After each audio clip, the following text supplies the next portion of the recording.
Captain America lies dead. Bruce Banner stares in shock at the unidentifiable remains before him. I know what it means to be a monster, but even the Hulk wouldn't be capable of something like this.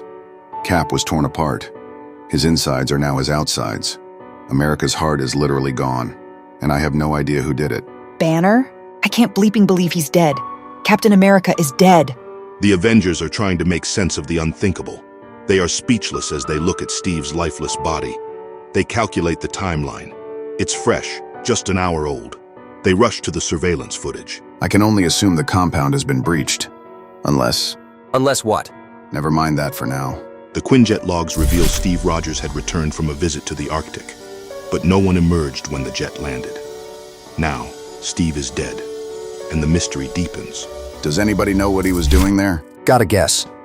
One time we were a few rounds deep, and he got to talking about the ice, about being buried up there all those years. You know Cap. He's sentimental, earnest. Told me he likes to visit now and then. He thinks of it as his grave, says it gives him perspective, reminds him to live better. And now he's gone, ripped apart in a way that defies explanation. On the footage, something doesn't sit right. Steve lands, but he never exits the aircraft. Black Widow is the one who goes inside to check on him. Banner questions her with suspicion. Natasha, you're the one who found him. Yes. Why? Why what? Why did you go into the Quinjet? I don't know if I like your tone, Bruce. Captain America is dead, and you're the only one who... Enraged by Bruce's suspicion, Natasha grabs him by the collar and shoves him back. Natasha admits she went in to find Cap when he didn't show up for their scheduled sparring session. She found him already dead. You think I killed my friend? Natasha fires back, saying if she had done it, the bodies would have disappeared without a trace. However, she suggests the culprit might be the Hulk. Aren't gruesome killings more your style, Hulk? The Hulk becomes angry. He is about to come out. Clint steps in to calm them. They need answers, not infighting. We need to tell the others what's happened. I'm sorry. This isn't the time to turn on each other! I'm sorry, okay? The group decides to visit Tony Stark for help. The team approaches him with heavy hearts, ready to break the news of Steve's death. Stark told Banner he'd be in the lab all night. But when they checked on him, they found Tony standing silently in his lab, still wearing the Iron Man suit. Tony, I don't know how to say this, but... Something's wrong. Banner notices a foul stench, flies buzzing and blood pooling beneath Tony's suit. Oh no, no, Tony, please! Blood covers the floor, seeping from within Tony's Iron Man suit. Jarvis, can you hear me? Yes, Dr. Banner. Tony gave me override permission a few years back. If my voice signature is still valid as a key, then please disengage the suit. The suit opens and the sight is worse than they imagined. Tony Stark is gone, his body reduced to organs, bones, and blood. They find nothing but a soupy mess that was once Tony Stark. Jarvis, play back the last interaction Tony had before he was murdered. You shouldn't sneak up on me like that. What brings you to the lab? You want some nails to go with your hammer? Or a heavenly subwoofer to ramp up the bass of your thunder? Wait, let me guess. Tony, in his usual self, was joking with Thor.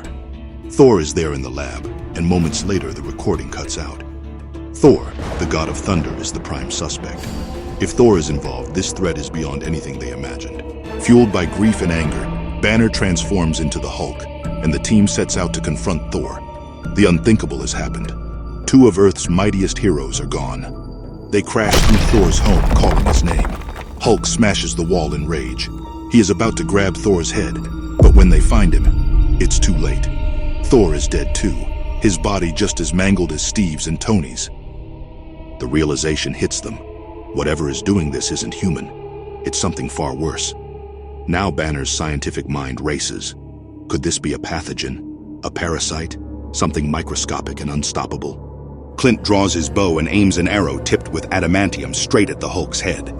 This is his final attempt to control the uncontrollable Banner. But Bruce pleads with him. Well, it sure as heck wasn't me and Natasha. No disrespect, but despite your esteemed career as an assassin, you're no god killer. Natasha sides with Clint, believing Bruce's connection to the Hulk makes him capable of such destruction. Bruce argues it's not him. He suspects a parasitic or pathogenic entity at work. What else could breach Tony's armor but something microscopic? What else could kill a god but something invisible? What's he talking about? I think I know. But before anyone can act, Natasha shocks them all. She kills Clint with a precise gunshot and charges at Bruce. I'll eat him later, maybe. But first, bring the big guy back. Her eyes are black. Monstrous teeth are out. She isn't the old Natasha Romanoff now. She is something else. Black Widow reveals her true colors. She was never trying to solve the mystery. She was eliminating threats. Now her target is the Hulk. Banner tries to reason with her, but it's futile. Whatever killed Steve, Tony, and Thor has infected Natasha. It's coming for him now. Natasha, no. Whatever's inside you, fight it. The entity possessing Natasha begins to transfer itself into Hulk as she approaches. Hulk's vision starts to fade. But instead of darkness, he sees memories. Memories that aren't his. It's Steve, the Arctic. A meteor crashed into the ice. It seems like the lights go down in a theater. Steve investigates, drawn to the strange object. He feels a presence, something alive. The meteor isn't just space debris. It's a symbiote, a creature starved and lonely after its journey through the void. It was ancient, starving, and devoid of mercy. It latches onto Steve, but he resists. His heart, his will, and his very essence fight back. The symbiote can't fully bond with him, so it consumes and abandons him, moving on to a new host. The struggle cost him his life. And the symbiote moved on to Natasha. Her shadowed past made her an ideal host. From her, it claimed Tony, Thor, and now it aims for Bruce. One by one, the symbiote devoured the heroes, seeking greater power. As it merges with Bruce, his vision goes dark. He sees the memories of its previous victims. The symbiote's loneliness drove it to this violence. It craved connection, but destroyed everything it touched. Bruce Banner, a man who already harbored a monster within, became its perfect vessel. Banner understands now. This thing, this alien force, is inside him. It's been feeding on his friends, his team, and his family. And now, it's using him as its ultimate weapon. The Hulk roars, a mix of rage and despair. The team is gone. The Avengers are no more. And the symbiote isn't done. It's just getting started.